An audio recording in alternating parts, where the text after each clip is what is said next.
Hello everyone, कैसे हैं आप सब लोग। मैं Jameel, the Nation Foundation classes. आज की इस वीडियो में हम केमिस्ट्री का जो चैप्टर सोल्यूशन है उसके कुछ क्वेश्चंस करने वाले हैं जो बोर्ड के लिए बहुत ही इंपॉर्टेंट है।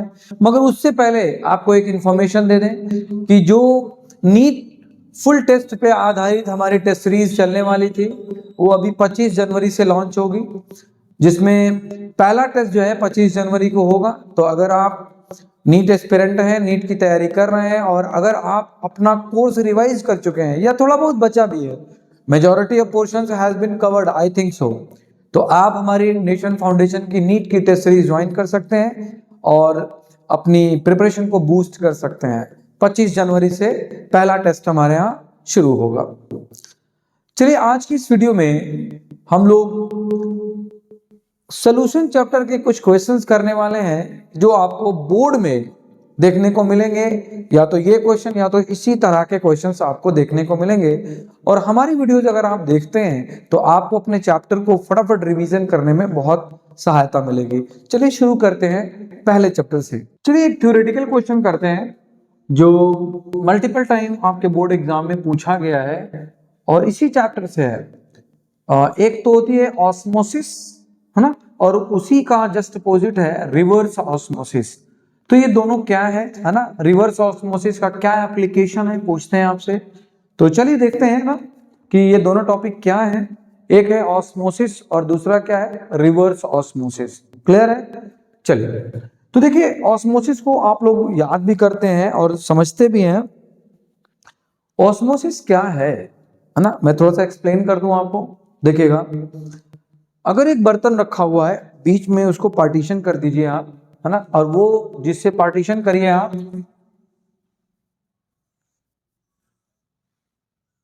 एक बर्तन है और बीच में पार्टीशन के लिए मैंने क्या लगा दिया है, एक जाली लगा दी है। क्या है ये? जाली है। और इस जाली का नाम क्या है? Semi permeable membrane, SPM, semi permeable membrane. मतलब ये सबको नहीं जाने देगी, सेलेक्ट करेगी किसको जाना है किसको नहीं जाना है। और अगर हम लोग इधर क्या भर दें, सोल्यूशन, तो देखिएगा ये मैं भर रहा हूं सोल्यूशन,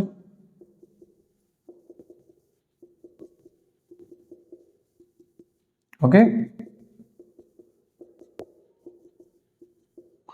ये जो मैंने इस तरह से ऐसे डॉट डॉट बनाए हैं ना, ये एक्चुअली पानी के मॉलिक्यूल है। ये क्या है? ये वाटर का मॉलिक्यूल है। अब मैं इसमें कुछ और डॉट बनाने जा रहा हूं, थोड़े बड़े बड़े।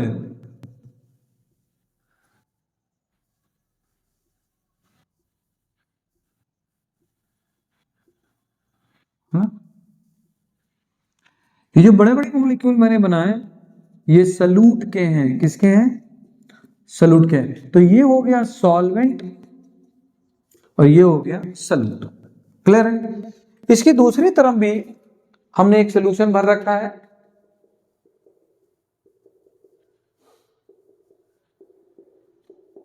अब इधर क्या है, सल्यूट ज्यादा है,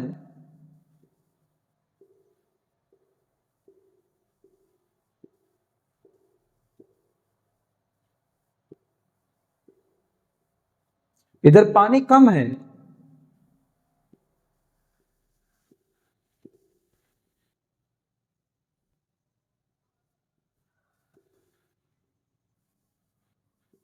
कंपैरेटिवली इधर सल्यूट ज्यादा है। ये क्या है? सल्यूट है ना, आप सल्यूट मान सकते हैं, नमक है ये, NaCl मान सकते हैं आप, है ना। सल्यूट है, ये NaCl है। और इधर क्या है? सॉल्वेंट है, ये वाटर है। और इधर ये जो डॉट डॉट है ये सब क्या है? ये पानी है। दोनों तरफ है ये। देखिएगा इसको कैसे हम समझते हैं। अगर दोनों सॉल्यूशन को आप निकाल के देखने की कोशिश करें तो इधर पानी ज्यादा है, इधर पानी ज्यादा है, इधर नमक कम है, सल्यूट कम है। इधर इधर जो सॉल्वेंट है इसके नंबर मोर हैं। पानी का जो मॉलिक्यूल है, पानी के सॉल्वेंट का जो मॉलिक्यूल है उसका बहुत ज्यादा संख्या है। तो इधर पानी के नंबर ज्यादा है, यानी पानी का कंसंट्रेशन ज्यादा है, जबकि इधर साल्ट का मोर कंसंट्रेशन है ना। मतलब कहने का मतलब है इधर पानी के मॉलिक्यूल ज्यादा है, इधर नमक के मॉलिक्यूल ज्यादा है, यानी सॉल्यूट के मॉलिक्यूल इधर। तो देखो दो चीज हमेशा याद रखना कि जिधर सॉल्वेंट ज्यादा होगा तो ये पानी इधर भागना चाहेगा, यानी इसमें से पानी निकल निकल के किधर भागेगा, इधर भागेगा। यानी ये जो पानी के मॉलिक्यूल है ना, ये सब इधर भागना चाहेंगे, ये इधर भागना चाहेंगे, ये सब इधर भागना चाहेंगे, है ना। मैं आपको एक एग्जांपल दूं, जब कहीं पानी बहता है, खास तौर से जो मछली वगैरह मारते हैं लोग, तो अगर पानी कहीं से बह रहा है वहां पे एक जाल लगा दीजिए, तो आप देखेंगे कि पानी के फ्लो की वजह से जाल जिस दिशा में पानी बह रहा है उसी दिशा में जाल तन जाती है। अगर यहां से अगर पानी बह रहा ना, ये पानी बहने की दिशा है ये, और आपने यहां पे अगर ये जाली लगाई है तो जाली ऐसी हो जाएगी, ऐसी इधर तन जाएगी। जाली ऐसी होनी चाहिए थी, लेकिन ये कैसी हो जाएगी, ऐसी हो जाएगी, इधर की तरफ बह जाएगी। पानी के साथ जाली उधर बह जाती है, तन जाती है, और उस पर एकदम तनाव बना रहता है, जाली एकदम तन जाती है। क्यों? इसका मतलब पानी जब इधर जा रहा है तो ये इस मेम्ब्रेन पे क्या लगा रहा है, प्रेशर लगा रहा है, दबाव बना रहा है। तो इस पे वाटर मॉलिक्यूल सॉल्वेंट मॉलिक्यूल के इस पार से उस पार जाने में जो प्रेशर सेमी परमेबल मेम्ब्रेन पे लग रहा है, उसी प्रेशर को क्या कहते हैं, ऑस्मोटिक प्रेशर कहते हैं। क्लियर है? यानी यहां पे लग रहा है क्या, इस जाली पे एक प्रेशर फील हो रहा है, किस वजह से, क्योंकि पानी बह के इधर से उधर जा रहा है। यानी इस पे जो लग रहा है इसी को हम लोग क्या कहते हैं, ऑस्मोटिक प्रेशर पाई। क्लियर है? तो इसकी डिफिनेशन क्या है, इसकी डिफिनेशन ये है कि फ्लो ऑफ या मूवमेंट ऑफ सॉल्वेंट मॉलिक्यूल यानी water, movement of flow of solvent molecule यानी water from higher concentration to lower concentration is called osmosis. Clear है? Is called osmosis. तो देखिए आप यहां से पानी इधर से इधर जा रहा है। दूसरा आपको इसका ये जो प्रेशर है ना, इसको हम लोग कैलकुलेट भी करते हैं, पाई बराबर CRT, पाई बराबर CRT। सी क्या है, कंसंट्रेशन, आर क्या है, गैस कांस्टेंट, और ये क्या है, टेम्परेचर है। दूसरी एक घटना आपसे पूछते हैं क्या, ये जो मैंने आपको पढ़ाया ना, ये है ऑस्मोसिस। क्या है ये, ऑस्मोसिस है। दूसरी घटना आपसे पूछते हैं रिवर्स ऑस्मोसिस। तो देखिएगा इसी डायग्राम का इस्तेमाल करके हम आपको समझा देते हैं क्या, रिवर्स ऑस्मोसिस। देखिएगा नाम से पता लग रहा है इसका हो जाए उल्टा। अगर इधर से वाटर के मॉलिक्यूल इधर जा रहे हैं तो इस पे जाल पे यानी इस मेम्ब्रेन पे, इस मेम्ब्रेन पे, इस झिल्ली पे क्या लग रहा है, प्रेशर लग रहा है। हम कुछ ऐसा जुगाड़ करें कि ये प्रेशर नाप लें और इससे जस्ट ज्यादा प्रेशर इस साइड से लगा दें तो मॉलिक्यूल इधर से इधर भागने लगेंगे, यानी नमक के मॉलिक्यूल इधर भागने लगेंगे। तो करना क्या पड़ेगा, देखिएगा हम लोग क्या करेंगे कि इसमें पहले तो नापे कि ये है कितना। तो हम लोग यहां से बाहर से बैरोमीटर लगा देंगे। क्या लगा देंगे, ये क्या है हमारा बैरोमीटर। इससे हम लोग टू मेजर प्रेशर, यहां से हम लोग पिस्टन लगा देंगे, यानी यहां से हम लोग क्या लगा रहे हैं, प्रेशर, बाहर से प्रेशर, यहां पे ये पिस्टन है। हम यहां से प्रेशर लगाएंगे इस पानी पे, और यहां से कितना प्रेशर लगा रहे हैं ये तो हम जानेंगे क्योंकि हम ही लगा रहे हैं। तो यहां पे पानी पे इस साइड हम लोग क्या लगाएंगे, प्रेशर।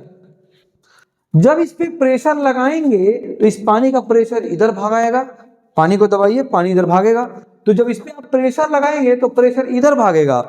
तो हम देखते रहेंगे कि हम प्रेशर जो लगा रहे हैं, कितना प्रेशर लगाने पे वाटर इधर से इधर आना बंद हो गया। यानी अभी प्रेशर इधर है, यानी इधर प्रेशर ज्यादा है, इधर प्रेशर कम है, लेकिन हम इधर प्रेशर बढ़ा रहे हैं। प्रेशर बढ़ाने की वजह से क्या होगा, अब इधर प्रेशर बढ़ेगा, तो इसको हम नापेंगे, प्रेशर बढ़ाते जाएंगे बढ़ाते जाएंगे बढ़ाते जाएंगे।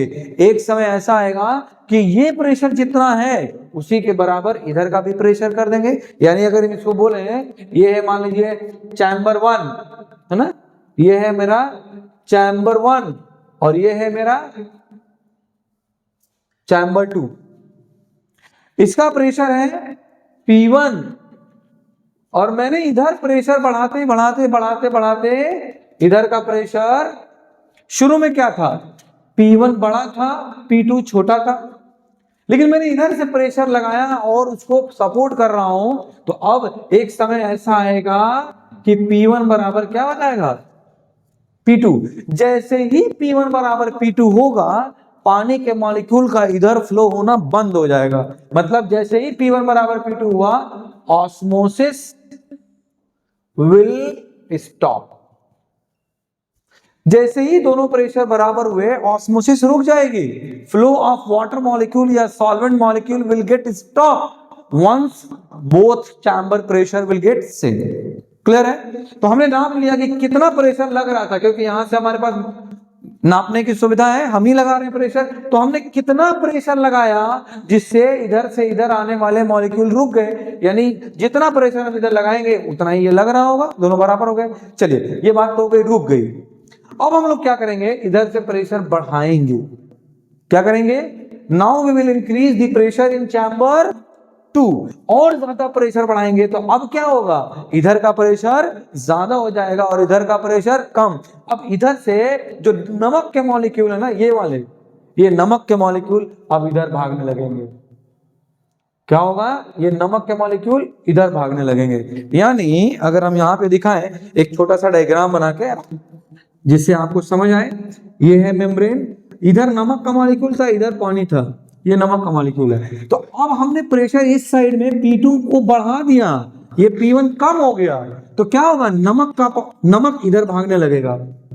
क्या होगा, नमक इधर भागने लगेगा। क्यों? क्योंकि P2 अब बड़ा हो गया है किससे, P1 से। तो जब सल्यूट का मूवमेंट, यानी चैम्बर 2 में जो नमक के मॉलिक्यूल है, सल्यूट का जो मॉलिक्यूल है वो SPM के थ्रू, सेमी परमेबल मेम्ब्रेन के थ्रू इधर से इधर जाने लगे, यानी उल्टा मूवमेंट हो जाए, तो ऐसी घटना को हम लोग क्या कहते हैं, रिवर्स ऑस्मोसिस। क्या कहते हैं, when solute molecule will stop crossing the semi permeable membrane. यानी अब हम इसको कैसे डिफाइन करेंगे, इसको डिफाइन करेंगे, movement of solute molecule from higher concentration to lower concentration is called reverse osmosis. Reverse osmosis, नमक के मॉलिक्यूल इधर आने लगेंगे और इधर प्रेशर ज्यादा हो जाएगा। तो इसी को हम लोग क्या कहते हैं, ये हमने जो बनाया ये क्या है, ये है हमारा रिवर्स ऑस्मोसिस। इसका एप्लीकेशन क्या है, इसका एप्लीकेशन है पानी को साफ करने में। रिवर्स ऑस्मोसिस जिस दिन पूरी तरह डेवलप हो गई और बहुत महंगी नहीं रही, उस दिन उन देशों में जहां पे पीने के पानी, गल्फ कंट्रीज में जहां पे समुद्र है बट प्योर पीने का पानी नहीं है, तो इन्हीं इसी टेक्निक का इस्तेमाल करके हम लोग समुद्र के पानी से नमक को बाहर निकाल लेंगे और बचेगा क्या, यहां से नमक को बाहर निकाल लेंगे, खाली पीने का यानी वाटर मॉलिक्यूल बचेगा, वो हमारे पीने के योग्य होगा। तो इसका एप्लीकेशन क्या है, अगर इसको हम लोग एप्लीकेशन में एक लाइन लिख सकते हैं, reverse osmosis is applied to purify the water, to purification of the purification system कह सकते हैं, प्यूरिफिकेशन ऑफ वाटर कह सकते हैं ना, ये इसका एप्लीकेशन है। होप आपको ये डायग्राम, रिवर्स ऑस्मोसिस दोनों, तो रिवर्स ऑस्मोसिस में P2 बड़ा हो जाएगा P1 से, क्लियर है। और जब दोनों बराबर, दोनों का ऑस्मोटिक प्रेशर बराबर हो गया, ये दोनों बराबर हो गए, तो ये क्या हो गया, आइसोटोनिक सोल्यूशन हो गए। और आइसोटोनिक सोल्यूशन हो गए तो ना इधर से इधर कुछ जाएगा, ना इधर से इधर कुछ जाएगा। तो आपको ये समझ में आ गया होगा कि रिवर्स ऑस्मोसिस क्या है और आपका ऑस्मोसिस क्या है। दोनों पे क्वेश्चन अक्सर जो है बोर्ड एग्जाम में पूछे जाते हैं। Thank you so much, these were some questions and this type of question is being asked every year in the board examination. So this was a bit selective question to make you revise your concept. उम्मीद करते हैं कि आपको ये हमारा video अच्छा लगा होगा। अगर अच्छा लगा है तो हमारे चैनल को सब्सक्राइब कीजिए और हमारी वीडियो देखना ना भूलें। फिर से हम आपको एक रिमाइंडर दे रहे हैं कि हमारा नीट का फुल सिलेबस बेस्ड जो टेस्ट है वो 25 जनवरी से लॉन्च हो रहा है। पहला टेस्ट है thank you so much for watching nation foundation videos.